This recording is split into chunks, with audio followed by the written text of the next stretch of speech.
إذا خرجتم من عندي كنتم على حالكم ذلك لزارتكم الملائكة في بيوتكم. حضرت ابو ہریرہ رضی اللہ تعالیٰ عنہ فرماتے ہیں ایک دفعہ میں نے سرکار سے عرض کیا یا رسول اللہ ہمیں کیا ہو گیا ہے جب تک ہم آپ کی بارگاہ میں رہتے ہیں خوب نماز پہ نماز پڑھتے ہیں روزے پہ روزہ رکھتے ہیں اللہ کا خوف رکھتے ہیں آخرت کا ڈر رکھتے ہیں مگر یا رسول اللہ جیسے چلا جاتا ہوں بال بچوں سے ملاقات کرتا ہوں رشتہ دار سے ملتا جلتا ہوں ہماری حالت بدل جاتی ہے. تو نبی نے ارشاد فرمایا یا ابا ہریرہ لو انکم تکونون اذا خرجتم من عندی کنتم علی حالکم ذلک لزارتکم الملائکۃ فی بیوتکم. سرکار نے فرمایا اے ابو ہریرہ جیسے میری بارگاہ میں رہتے ہو اسی انداز میں اگر گھر پر رہو تو یاد رکھو تمہارے گھر جا کر اللہ کے فرشتے تمہارا دیدار کریں گے. سبحان اللہ سبحان اللہ. کتنے لوگوں نے حدیث سن لیا ہاتھ اٹھا کر بولو سبحان اللہ. سبحان اللہ. اے مائک والے میں ہر چیز کو جھیل نہیں پاتا ہوں یہ سامنے والا ہو ہر چیز کو میں جھیل نہیں پاتا ہوں کیا کہوں یہ سارا معاملہ ہوتا ہے سیٹنگ پر سب ٹھیک ہے اب کچھ مت کرو بس جو چیز جیسے رہنے دو. اجازت ہے جلدی بولو اجازت ہے جی. اب لوگ میری طرف دیکھیے اگر آپ کو نہیں سمجھ میں آیا تو پھر سے سمجھیے. ابو ہریرہ نے کیا کہا ادھر دیکھو. ابو ہریرہ عرض کرتے ہیں سرکار آپ کی بارگاہ میں رہتا ہوں ہماری حالت کچھ اور رہتی ہے چلا جاتا ہوں حالت بدل جاتی ہے. تو نبی نے ارشاد فرمایا اے ابو ہریرہ جس انداز میں میری بارگاہ میں رہتے ہو اسی انداز میں اگر گھر پہ رہا کرو تو یاد رکھو تمہارے گھر جا کر اللہ کے فرشتے تمہارا دیدار کریں گے. ادھر دیکھیے اس حدیث سے دو باتیں معلوم ہوئی. ایک بات تو یہ معلوم ہوئی کہ جو بندہ مسجد میں بھی اللہ کو یاد کرے جلسے میں بھی اللہ کو یاد کرے اور گھر پہنچ کر بھی اللہ کا ذکر کرے اللہ کا خوف رکھے برائیوں سے بچتا رہے تو اللہ کے فرشتے ان کے گھر جا کر ان کے چہرے کی زیارت کرتے ہیں. اور دوسری بات یہ معلوم ہوئی کہ اولاد کی محبت بچوں کی محبت رشتہ دار کی محبت انسان کے تقوی میں سستی پیدا کر دیتی ہے کمی پیدا کر دیتی ہے. اس لیے بچوں سے ہوشیار رہنا چاہیے بیویوں سے ہوشیار رہنا چاہیے رشتہ داروں سے ہوشیار رہنا چاہیے. کہیں ایسا نہ ہو ان کی محبتیں تمہیں برباد کر ڈالے اور تمہیں خبر بھی نہ ہو. ابھی تو آپ نے ایک حدیث سنی اجازت دیجئے تو دوسری سناتا ہوں. بہت شاندار حدیث ادھر دیکھیے سارا مجمع بابو لوگ ہاتھ اٹھا کر بولو سبحان اللہ اور زور سے بولو سبحان اللہ. ماشاءاللہ ادھر دیکھو ترمذی شریف جلد ثانی باب الزہد صفحہ نمبر 56 کی حدیث سنو. ان عبداللہ ابن مسعود قال قال رسول اللہ صلی اللہ تعالی علیہ وسلم لو كانت الدنیا تعدل عند اللہ جناح بعوضہ ما سقى کافرا منها شربت ماء. حضرت عبداللہ بن مسعود فرماتے ہیں کہ نبی نے فرمایا اگر یہ دنیا اللہ کے نزدیک مچھر کے پر کے برابر ہوتی تو اللہ تعالیٰ کبھی کسی کافر کو ایک قطرہ بھی پانی نہیں دیتا. اللہ کسی بے ایمان کو پانی کا ایک بوند بھی نہیں دیتا مگر اللہ کے نزدیک دنیا بے قیمت ہے اس کی کوئی حیثیت نہیں ہے. یہی وجہ ہے سنیے دوسری حدیث میں اس طرح ہے سنیے طبیعت مچل جائے گی. ادھر دیکھیے نبی نے ارشاد فرمایا, آقا نے ارشاد فرمایا, بچے کو بیٹھائیے, آقا نے ارشاد فرمایا اللہ جس کو دوست بنا لیتا ہے, اللہ جس کو محبوب بنا لیتا ہے, اللہ جس کو ولی بنا لیتا ہے, اسے دنیا نہیں دیتا, اور اگر دیتا بھی ہے تو اپنی رضا کے لیے. ادھر دیکھیے, اگر اللہ تعالیٰ کے نزدیک دنیا کی اہمیت ہوتی تو غریب نواز کو بہت بڑا مالدار ہونا چاہیے. ادھر دیکھیے غوث اعظم کو بہت, ادھر دیکھیے مالدار ہونا چاہیے. جتنے اللہ والے گزرے سب کو ارب پتی کھرب پتی ہونا چاہیے. لیکن معاملہ برعکس ہے, جو گنڈا ہے وہ زیادہ مالدار ہے, جو کافر و مشرک ہے وہ زیادہ مالدار ہے, جو جتنا بڑا بے ایمان ہے وہ اتنا زیادہ مالدار ہے. لیکن جو اللہ کے نیک بندے ہیں وہ غربت کی زندگی گزارتے ہیں. یہ ہے دنیا, اسی کو پہچاننا ہے.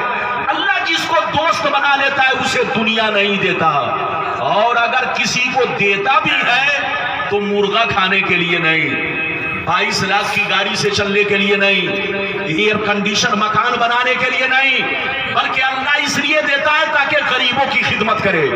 اللہ اس لیے دیتا ہے تاکہ مخلوق کی خدمت کی جائے. اللہ اس لیے دیتا ہے تاکہ غریبوں کے آپ کام آئے. اللہ اس لیے دیتا ہے تاکہ دین کا کام کرے, دین کو روشن کرے. اجازت دیجئے تو ایک بڑا اچھا واقعہ سناؤں, پھر حدیث سناتا ہوں. اجازت ہے؟ زور سے بولو اجازت ہے. میری طرف دیکھو, دو بزرگ تھے. ادھر دیکھیے, اعلیٰ حضرت نے اعلیٰ حضرت کی کتاب ملفوظات شریف کے حصہ اول کے صفحہ نمبر 94 پر یہ واقعہ 94 اور 95 پر نقل ہے. ادھر دیکھیے, ملفوظات اعلیٰ حضرت میں یہ واقعہ موجود ہے. دو بزرگ تھے. ادھر دیکھیے, دونوں میں بڑی گہری دوستی تھی. ایک بزرگ دریا اس پار اور دوسرے بزرگ دریا اس پار رہتے. اس پار والے بزرگ نے ایک دفعہ اپنے ہاتھ سے بہت شاندار کھیر بنائی. کیا بنائی؟ زور سے بولو. بہت شاندار کھیر. کھیر بنانے کے بعد اپنے مرید کو بلایا, کہا بیٹا ادھر آؤ, میں نے کھیر بنائی ہے, ایسا کرو دریا اس پار چلے جاؤ. ایک میرا دوست دریا اس پار رہتا ہے, اسے جا کر میرا سلام کہنا اور میری طرف سے یہ کھیر ان کو پیش کر دینا. غور سے سنیے, مرید بڑا ہوشیار تھا. مرید کیا کہتا ہے سنیے, مرید کہتا ہے حضور آپ کا حکم سر آنکھوں پر. کیا کہا؟ زور سے بولو. حضور آپ کا حکم سر آنکھوں پر, مگر دریا کیسے پار کروں گا؟ نہ کشتی ہے نہ ملاح ہے, پانی ہی پانی ہے, نہ کشتی ہے نہ کوئی ملاح ہے, دریا کیسے پار کروں گا؟ تو اللہ والے نے کہا اے بیٹا سن لو, جب دریا کے کنارے جانا تو دریا سے اتنا کہنا, اے دریا مجھے اس آدمی نے بھیجا ہے جو آج تک اپنی بیوی سے ملاقات نہیں کیا ہے. کیا کہا؟ مجھے اس آدمی نے بھیجا ہے جو آج تک اپنی بیوی سے ملاقات نہیں کیا ہے. یہ آدمی جیسے سنا تو پریشان ہوا, کہا یا اللہ حضرت کی شادی ہو گئی ہے, حضرت صاحب اولاد ہیں اور فرما رہے ہیں کہ آج تک بیوی سے ملاقات نہیں کیا. بات تو سمجھ میں نہیں آئی, مگر اللہ والے کا حکم تھا. دریا کے کنارے پہنچ گئے, کہا اے دریا مجھے اس شخص نے بھیجا ہے جو آج تک اپنی بیوی سے ملاقات نہیں کیا, ان کا حکم ہے کہ راستہ دے دے. جیسے اتنا کہا دریا کا پانی چھٹا, راستہ کلیئر, یہ اس پار پہنچے. غور سے سنیے, جیسے اس پار پہنچے تو کیا دیکھتے ہیں, ایک دبلا پتلا کمبل پوش اللہ کا ولی مراقبے میں ہے. جیسے قریب پہنچے گا السلام علیکم, انہوں نے کہا وعلیکم السلام, تم کون ہو, کہاں سے آئے ہو؟ کہا سرکار آپ کے دوست نے مجھے کھیر دے کر بھیجا ہے, آپ کو سلام عرض کیا ہے, اور آپ کے دوست نے آپ کے لیے تحفے میں کھیر بنا کر پیش کیا ہے. جیسے دوست کا سلام سنا آپ نے جواب دیا اور فرمایا اچھا لاؤ دیکھتا ہوں میرے دوست کی کھیر کیسی ہے. آپ نے ہاتھ دھویا, بسم اللہ کیا اور کھیر کھانے لگے. جب کھیر کھا چکے تو جو کھیر لے کر کر گیا تھا وہ کہتا حضرت اجازت دیجئے تاکہ میں اپنے منزل کو لوٹوں، تو حضرت نے مسکرا کر کہا جاؤ اجازت ہے۔ وہ نوجوان رونے لگا، کہا سرکار آ تو گیا مگر جاؤں کیسے؟ دریا لبالب ہے، برسات کا موسم ہے، ہر طرف پانی ہے، نہ کشتی ہے نہ ملاح ہے، آخر ہم دریا کیسے پار کریں گے؟ تو اس بزرگ نے کیا کہا آپ سنیے۔ اس بزرگ نے فرمایا اے بیٹا سن لے، اب دریا کے کنارے جانا تو دریا سے یہ کہنا کہ مجھے اس آدمی نے بھیجا ہے جو 30 برس سے کچھ بھی نہیں کھایا ہے۔ اب یہ آدمی سنا تو پریشان، کہا یا اللہ وہ بات تو کچھ ماننے کی بھی ہے جو پہلے والے حضرت نے کہا، لیکن یہ دوسری بات تو سامنے کی ہے، حضرت میرے سامنے کھیر کھائے اور کہہ رہے 30 برس سے کچھ نہیں کھایا، آخر معاملہ کیا ہے، راز کیا ہے؟ بات تو سمجھ میں نہیں آئی، مگر اللہ والے کا حکم تھا۔ دریا کے کنارے پہنچ گئے، کہا اے دریا مجھے اس شخص نے بھیجا ہے جو 30 برس سے کچھ بھی نہیں کھایا ہے، ان کا حکم ہے کہ راستہ دے دے۔ جیسے اتنا کہا دریا کا پانی چھٹا، راستہ کلیئر۔ جیسے یہ اس پار پہنچے، غور سے سنیے، جیسے یہ اس پار پہنچے تو دیکھتے کیا ہے، وہی بزرگ جنہوں نے کھیر دے کر بھیجا تھا یہ اس پار کھڑے ہو کر مسکرا رہے ہیں۔ جیسے قریب پہنچے کہا السلام علیکم، انہوں نے کہا وعلیکم السلام، بیٹا کیوں پریشان ہو؟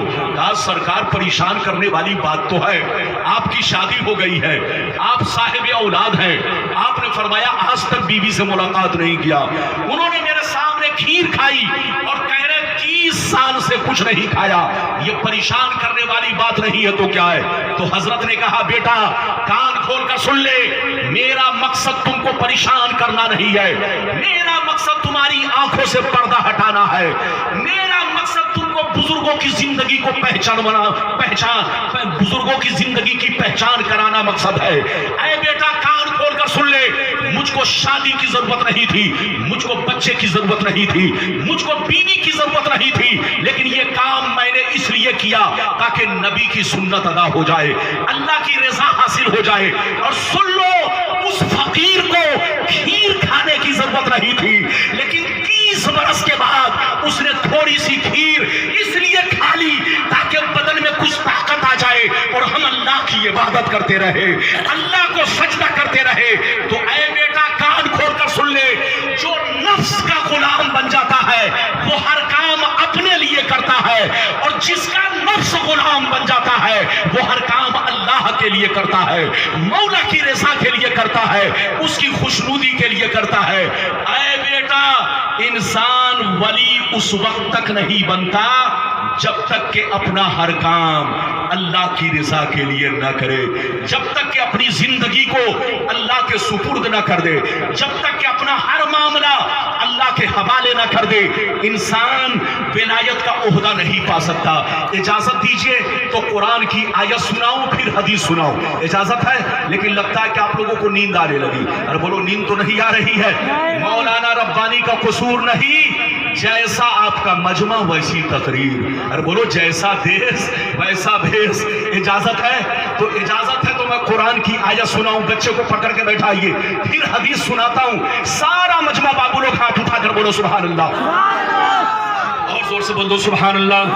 ادھر دیکھو قرآن کہتا ہے، ادھر دیکھیے قرآن کا ارشاد سنیے، اعوذ باللہ من الشیطان الرجیم، قل ان صلاتي ونسكي ومحياي ومماتي لله رب العالمین۔ قرآن کہتا ہے اے رسول آپ اپنے غلاموں سے کہہ دیجئے، اے میرے غلاموں میری نماز اللہ کے لیے، میری قربانی اللہ کے لیے، میرا جینا مرنا سب اللہ کے لیے۔ جب تم لوگ بھی نماز پڑھو، روزے رکھو، کوئی بھی نیک کام کرو تو دکھاوے کے لیے نہیں، اپنے نفس کے لیے نہیں، اپنے نام کے لیے نہیں، نماز پڑھو تو اللہ کے لیے، روزہ رکھو تو اللہ کے لیے، جلسہ کرو تو اللہ کے لیے، نعت شریف سنو تو اللہ کے لیے۔ نبی فرماتے ہیں اے میرے غلاموں جب کوئی نیک کام کرو تو اللہ سے دل ہی دل میں کہو یا اللہ سب تیرے لیے، سب تیرے لیے۔ جب کوئی بندہ کہتا ہے سب تیرے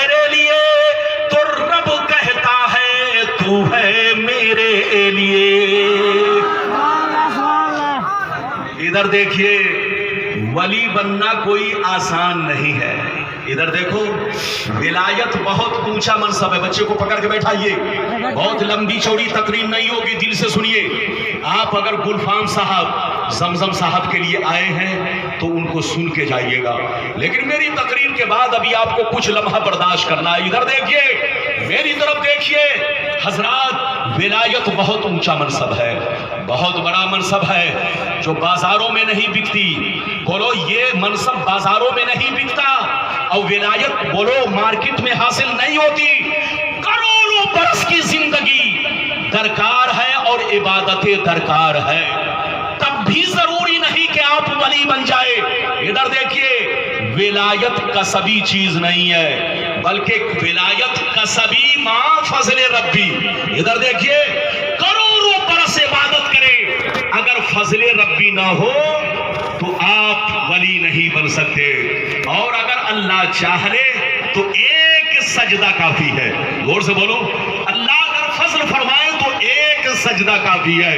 میری طرف دیکھیے, اللہ جب کسی کو ولی بنا لیتا ہے تو ان کی بولو ان کی ذات آئینہ بن جاتی ہے. کیا بن جاتی ہے؟ زور سے بولو. ان کی ذات آئینہ بن جاتی ہے. جیسے آئینہ کے سامنے اندھا آئے تو آئینہ ثابت کر دے گا کہ یہ اندھا ہے. ارے بولو, اگر آئینہ کے سامنے بولو کوئی اپاہج آ جائے تو آئینہ بولو اس کا پورا رخ آپ کے سامنے پیش کرے گا. تو ایسے ہی اللہ کا ولی ہوتا ہے. جب اللہ کسی کو ولی بنا لیتا ہے تو ان کی ذات کو آئینہ بنا دیتا ہے. وہ آئینہ حق ہوتے ہیں, ان سے کوئی چیز ڈھکی چھپی نہیں رہتی. آسمان میں کیا ہوتا ہے ان کو خبر ہے, زمین میں کیا ہو رہا ہے ان کو خبر ہے. اللہ تعالیٰ انہیں بولو ایسا علم عطا فرماتا ہے کہ دنیا سے وہ بے خبر نہیں ہوتے. ادھر دیکھو ان کی زندگی ایسی ہوتی ہے کہ ان کو پل پل کی خبر ہوتی ہے, بشرطے کے ولی ہو. زور سے بولو, بشرطے کے ولی ہو. ولایت بہت اونچا منصب ہے. اللہ جب کسی کو ولی بنا لیتا ہے, ادھر دیکھو, تو وہ دنیا میں بھی چمکتے ہیں اور مرنے کے بعد اپنی قبر میں بھی زندہ رہتے ہیں. ادھر دیکھیے عام لوگوں کی طرح ان کی زندگی نہیں ہوتی. مرنا تو سب کو ہے, ارے زور سے بولو, مرنا تو سب کو ہے, لیکن آپ مرو گے مٹی میں مل جاؤ گے. آپ کی ماں مرے گی مٹی میں مل جائے گی, آپ کا دادا مرے گا مٹی میں مل جائے گا. بولو آپ کے خاندان کے لوگ مریں گے مٹی میں مل جائیں گے. مگر جب اللہ کسی کو ولی بنا لیتا ہے تو ان کی شان یہ ہوتی ہے وہ قبر میں بھی سلامت ہوتے ہیں, ان کو مٹی نہیں کھاتی. یاد رکھیے, جیسے ایک بچے کی حفاظت ماں کرتی ہے, جب کوئی بچہ چھوٹا ہوتا ہے تو ماں بڑی حفاظت سے گود میں رکھتی ہے کہ کہیں میرے بچے کو ہوا نہ لگ جائے, کہیں میرے بچے کو لو نہ لگ جائے, کہیں میرے بچے کو دھوپ نہ لگ جائے.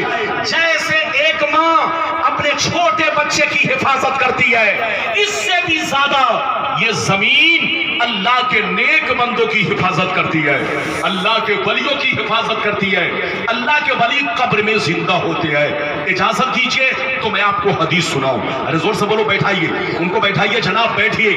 آج آپ لوگوں نے مزاج شروع سے بگاڑا, بگاڑیے نہیں, ورنہ مولانا ربانی بھی. ادھر دیکھیے میری زبان قینچی کی طرح چلتی ہے, کبھی زبان میں لغزشیں نہیں پیدا ہوتی, لیکن جب مجمع صحیح نہیں ہوتا اور سیٹنگ کا اگر معاملہ اگر کہیں سے پیچیدہ ہے تو پھر بولنے میں بھی دقت ہوتی ہے اور آپ کو سننے میں بھی دقت ہوتی ہے. اجازت ہے؟ ادھر دیکھیے تو میں آپ کے سامنے کچھ حدیثیں اور سناؤں, لیکن آپ کو پہلے ایک بات میں پوچھنا چاہتا ہوں, آپ لوگوں سے ایک بات پوچھنا چاہتا ہوں. یہ بتاؤ کہ اپنے لوگ کس چیز سے بنے ہیں, آگ سے بنے ہیں کہ مٹی سے؟ سارا مجمع ہاتھ اٹھا کر بولو, کس چیز سے بنے ہیں؟ زور سے بولو, مٹی. اچھا یہ بتائیے کہ سب لوگ اپنے لوگ کس چیز سے بنے؟ بولو بیٹا, مٹی سے. اچھا یہ بتاؤ انسان مٹی سے بنا, تو یہ بتائیے کیا مٹی سب کی برابر ہے یا سب کی مٹی میں بولو فرق ہے؟ بولو فرق ہے نا. اگر فرق نہ ہو تو کوئی کالا, کوئی گوڑا, کوئی چیت کبڑا کیوں پیدا ہو؟ مٹی میں فرق ہے. مٹی سے آپ بھی بنے ہیں, مٹی سے ہم بھی بنے ہیں, مٹی سے اللہ والے بھی بنے ہیں, لیکن ہماری مٹی میں اور ان کی مٹی میں بہت بڑا فرق ہے. اور آگے سنیے، ادھر دیکھیے، آپ کو مثال دوں، آپ کی طرف بولو اینٹ کا بھٹا ہے کہ نہیں؟ ارے بولو اینٹ کا بھٹا ہے۔ آپ چلے جائیے بھٹے کے اندر، آپ کو دو طرح کی اینٹ ملے گی۔ کچھ اینٹ کچی ملے گی جس پر پلاسٹک لوگ ڈال دیتے ہیں تاکہ اینٹ خراب نہ ہو، اور باقی اینٹ جو پک جاتی ہے اس کو ویسے ہی چھوڑ دیا جاتا ہے۔ آپ دیکھیے اور بھٹے والے سے پوچھئے، اے بھٹے کے مالک، جب اینٹ پک گئی تو آپ نے کھول کر چھوڑ دیا، لیکن جب اینٹ کچی رہی تو آپ نے اسے پلاسٹک میں چھپا کر رکھا، بڑی حفاظت سے رکھا۔ تو بھٹے کا مالک یہی جواب دے گا کہ جب تک مٹی کچی ہوتی ہے اس وقت تک اس کو خطرہ ہی خطرہ ہے، جانور کا خطرہ، آدمی کا خطرہ، گاڑی گھوڑا کا خطرہ۔ لیکن جب وہی اینٹ پک جاتی ہے، مٹی پک جاتی ہے، تو سارا خطرہ ٹل جاتا ہے۔ اب چاہے ٹریکٹر چلے کوئی فرق نہیں، گاڑی چلے کوئی فرق نہیں، بس آئے کوئی فرق نہیں۔ تو میری طرف دیکھیے، خطرہ اس مٹی کو ہے جو مٹی کچی ہے، لیکن جب مٹی پک جاتی ہے تو 500 برس کے بعد بھی آپ بنیاد کھود کر نکالو گے تو ویسے ہی اینٹ نکلے گی۔ بولو اگر آپ صفائی کر دو تو ویسے ہی چمک رہی ہوگی، ویسے ہی درخشندہ ہوگی۔ میرے کہنے کا مطلب یہ ہے کہ زمین کھاتی ضرور ہے، لیکن زمین ہر مٹی کو نہیں کھاتی، اسی مٹی کو کھاتی ہے جو مٹی کچی ہوتی ہے، جو مٹی کمزور ہوتی ہے۔ ہم بھی کہتے ہیں کہ زمین کھاتی ہے، لیکن زمین کافروں کو کھاتی ہے، زمین مشرکوں کو کھاتی ہے، زمین بےایمانوں کو کھاتی ہے، زمین اللہ رسول کے دشمنوں کو کھاتی ہے، زمین بے عمل مسلمانوں کو کھاتی ہے۔ لیکن قسم خدا، با عمل عالم دین کو زمین نہیں کھاتی، با عمل حافظ قرآن کو زمین نہیں کھاتی، جو اللہ کے راستے میں شہید ہو گئے ان کو زمین نہیں کھاتی، جو اللہ کے عشق میں فنا ہو گئے، ولی بن گئے، ان کو زمین نہیں کھاتی۔ وہ قبر میں چمکتے رہتے ہیں، وہ قبر میں دمکتے رہتے ہیں۔ انہوں نے اپنی مٹی کو اللہ کے عشق کی آگ میں پکا دیا ہے، انہوں نے اپنے شریر کی مٹی کو اللہ کے عشق کی آتش میں پختہ کر دیا ہے۔ تو جیسے کل چمک رہے تھے اس سے زیادہ مزاروں میں چمک رہے ہیں۔ اجازت دیجئے تو اب حدیث سنا دوں، اجازت ہے، لیکن لگتا ہے کہ آپ لوگ تھک گئے۔ اگر تھکے نہیں تو ایک بھی ہاتھ نیچے نہ رہے، سارا مجمع بابو لوگ ہاتھ اٹھا کر بولو سبحان اللہ، اور زور سے بول دو سبحان اللہ، اور زور سے بولو سبحان اللہ۔ ماشاءاللہ، غور سے سنو، بخاری شریف، زور سے بولو بخاری شریف، جلد اول جنازہ کا بیان، صفحہ نمبر 186۔ عن ہشام بن عروہ رضی اللہ تعالی عنہما قال لما سقط علیہم الحائط فی زمان الولید بن عبد الملک اخذوا فی بنائی فبدت لهم قدم ففزعوا وظنوا انها قدم النبی صلی اللہ علیہ وسلم فما وجدوا احدا يعلم ذلك حتى قال لهم عروہ لا والله ما هي قدم النبی ما هي الا قدم عمر۔ زور سے بول دو سبحان اللہ۔ اجازت ہے؟ لگتا ہے کہ کتنا ٹائم ہو گیا؟